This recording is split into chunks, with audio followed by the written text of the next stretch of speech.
How to log out of Chromebook account. The very first thing you want to do is to head over to your application Chrome. Tap on this three dot at the bottom right corner. Swipe left and then head over to settings. At the very top, you can see your account. Head over to it. Scroll all the way down and then click on Manage your Google account.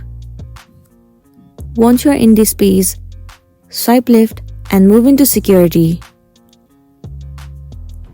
Scroll all the way down and over here you can see it says your connections to the third-party app and services. Click on See All Connections.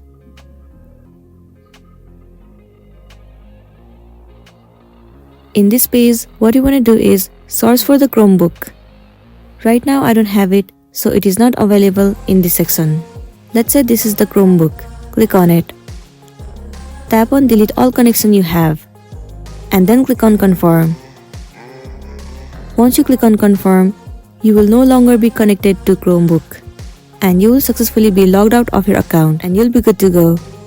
So that's it, and this is simply how you can log out of your Chromebook. I really hope this video is going to be helpful for you. If it does, please make sure to like and subscribe to our channel. And thank you for watching it till the end.